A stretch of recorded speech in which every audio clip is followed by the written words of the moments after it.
Bismillahirrahmanirrahim. Assalamualaikum warahmatullahi wabarakatuh. Dan selamat sejahtera. Jadi bertemu kita sekali lagi untuk kelas PDPR Bahasa Melayu tingkatan 4. Dan pada hari ini saya harap kamu semua dalam keadaan sihat dan terus bersemangat untuk mengikuti kelas Bahasa Melayu. Jadi untuk hari ini kita akan belajar standard pembelajaran 3.4.1.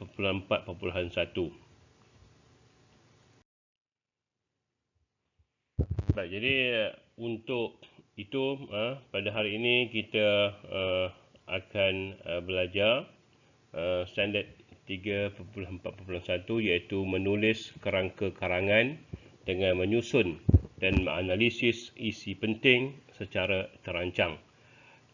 Dan objektif pembelajaran kita pada hari ini, pada akhir pelajaran, saya berharap anda dapat menulis kerangka karangan dengan menyusun dan menganalisis isi penting secara terancang. Yang kemasa PDPC kita pada hari ini ialah lebih kurang 1 jam. Baik. Soalan saya pada hari ini ialah kalau kita tengok kepada modul kita, hari ini kita akan menumpukan kepada menulis karangan berdasarkan bahan rangsangan. Ini merupakan kertas 1 SPM soalan 1. Sebelum itu saya ingin bertanya, adakah sukan mampu memperkukuh perpaduan antara kaum? Itu persoalan kita. Amalan sukan, pada hari ini kita nak fokus pada amalan sukan. Adakah amalan sukan ini mampu untuk memperkukuh perpaduan antara kaum? Baik, itu kamu akan jawab dalam Google Form yang akan disediakan nanti. Baik, sekarang saya mahu anda buka dan baca petikan muka surat 39 buku kerja OMGM tingkatan 4. Jadi kita akan meneliti bahan rangsangan yang terdapat dalam buku kerja tersebut. Baik, ini merupakan bahan rangsangan tersebut, iaitu untuk lebih jelas kamu boleh rujuk kepada buku kerja itu, buku OMGM 5.0. Tetapi asasnya pada hari ini kita nak bincang tentang amalan bersukan, dan panjang huraian ialah antara 150 hingga 200 patah perkataan. Ini ialah merupakan contoh bahan rangsangan. Dia boleh dalam bentuk puisi, boleh dalam bentuk petikan teks, juga boleh bentuk grafik. Ini merupakan bentuk puisi tradisional, iaitu pantun. Kemudian boleh juga terdiri daripada petikan teks dan juga yang terakhir dalam bentuk grafik. Jadi ini disebut sebagai bahan rangsangan untuk menjana idea. Baik, satu perkara yang perlu kamu tahu dalam karangan bahan rangsangan SPM 2021 mulai 2021, arahan soalan tidak menyatakan secara spesifik apakah kata kunci ataupun tugasan untuk karangan tersebut. Jadi kita perlu membaca terlebih dahulu bahan rangsangan tersebut dan cuba untuk kena pasti apakah temanya. Jadi kita kena pasti tema dahulu. Jadi itu ialah langkah pertama. Contohnya dalam bahan rangsangan ini jelas disebut tentang amalan bersukan.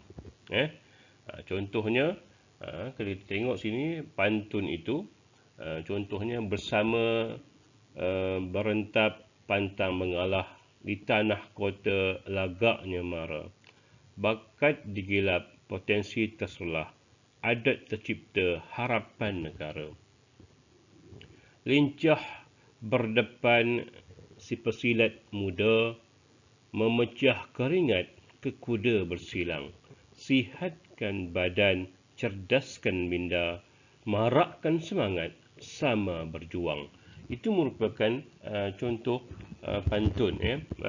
Baik, jadi kalau kita tengok, itu berkaitan dengan sukan, tentang amalan sukan yang sepatutnya kita amalkan pada setiap hari. Dan kemudian kita tengok pula kepada bahagian petikan teks itu, ya. Baik, mari kita dengarkan. Semua pihak haruslah menjalinkan kerjasama yang padu untuk memupuk budaya bersukan dalam kalangan masyarakat. Ibu bapa seharusnya mempengaruhi minda generasi muda untuk menjadikan aktiviti sukan sebagai rutin harian. Pihak sekolah pula perlu memastikan daftar satu murid satu sukan berjalan dengan lancar dan setiap murid memperoleh manfaatnya. Pelbagai prasarana sukan yang tersedia kini diharapkan dapat membakar semangat remaja agar lebih meminati aktiviti sukan. Sumber internet. Itu merupakan bahan rangsangan untuk petikan teks. Kemudian kita rujuk pula kepada bahan grafik. Kalau kita tengok belanjawan 2020, perpaduan melalui sukan, pelaksanaan program sukan untuk semua, 299 juta, memulih dan menaik taraf, kemudahan sukan, termasuk kompleks belia dan sukan dan kompleks sukan komuniti seluruh negara, persiapan kejohanan antarabangsa, 179 juta ringgit, sukan Olimpik 2020, Sukan SEA Hanoi 2021 dan pembangunan atlet Paralimpik. Kemudian kita boleh tengok program pembangunan bola sepak negara berjumlah 45 juta ringgit, pembangunan atlet wanita 10 juta ringgit dan pembangunan belia 138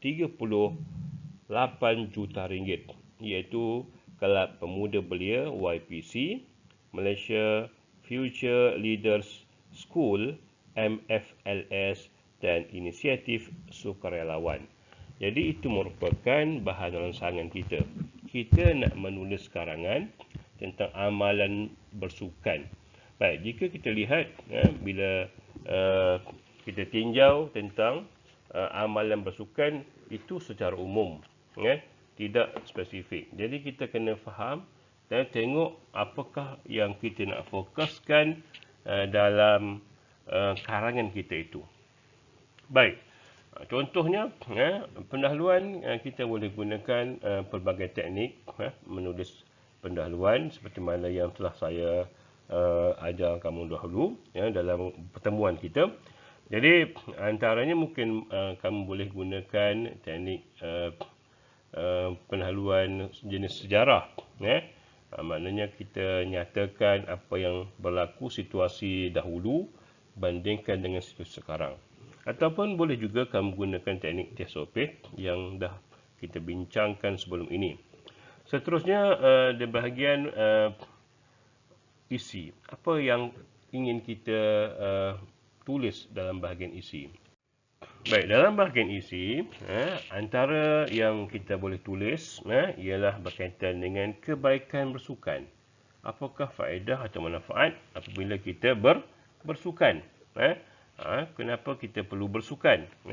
Jadi itu antara persoalan yang kita boleh bincangkan dalam isi kita, iaitu berkaitan dengan kebaikan bersukan. Kemudian boleh juga kita tulis berkaitan dengan usaha atau cara memupuk budaya sukan dalam kalangan remaja. Bagaimana kita nak menggalakkan remaja untuk bersukan? Caranya. Itu mungkin kita boleh nyatakan dalam isi yang kedua. ya. Sebab dia tidak nyatakan secara terperinci atau spesifik apa yang dia kendaki. Jadi kita boleh huraikan. Jadi kemudian yang ketiga mungkin kita sebut sumbangan kerajaan dalam bidang sukan untuk perpaduan. Kalau kita tengok dalam bahan rancangan grafik itu, tajuknya perpaduan melalui sukan. Maknanya bagaimana kita nak mencapai perpaduan melalui sukan. Jadi contoh-contoh semua dah ada dah. Jadi mudah untuk kita nak menulis. Baik, untuk karangan bahan rancangan ini, kamu cuma perlu menulis antara 150 hingga 200 patah perkataan. Jadi mudah saja, ringkas dan padat. Ringkas dan padat. Jadi cukup. Isi 3 pun dah cukup untuk apa? Bahagian 1 ini, kata soalan 1. Untuk kata 1 ini. Dan kemudian buatlah penutup. Kesimpulan. Contohnya kita tegaskan tindakan yang perlu dilakukan. Terangkan harapan kita. Bagaimana sukan ini boleh memberikan manfaat kepada remaja khususnya dan kepada negara amnya. Dan kemudian selitkanlah 1 atau 2 kata-kata hikmat. Kata-kata hikmat. Baik, jika kita rujuk, sebenarnya dah ada rangka karangan. Dah ada rangka karangan, boleh rujuk dalam buku kerja OMGM 5.0 itu. Jadi, cumanya ini bahagian bawah ni dia ada nyatakan, dia ada tulis contoh karangan itu. Jadi saya mahu anda semua tulis semula, bukan meniru karangan yang dah disediakan itu, tapi buat karangan kamu sendiri, berdasarkan kepada rangka yang telah ditulis itu, dalam buku kerja itu. Baik, itu berkaitan dengan apa? Penerangan, berkaitan dengan bagaimana kita nak menulis karangan bahan rancangan. Baik, jadi ini saya imbas semula bagaimana kita boleh gunakan teknik imbakap. Contohnya kita nyatakan isi, kemudian kita tanya soalan mengapa, kemudian kita jawab dan kita tulis untuk ayat yang kedua. Kemudian bagaimana, lebih pada cara kita nak mencapai isi itu, nak melaksanakan apa yang kita sebutkan bahagian isi itu. Kemudian apa kesan dia, impak dia, dan selitkan ungkapan menarik dan buat penegasan. Saya nak sebutkan sini, penegasan di sini ramai yang tinggalkan. Sepatutnya penegasan ini menjadikan karangan kita lebih menarik, lebih mantap. Ditegaskan semula kita punya pendirian. Sebenarnya ayat penegasan ini sama seperti ayat isi. Cuma untuk penerbacana tu, kamu tukar kepada jelaslah, tegasnya,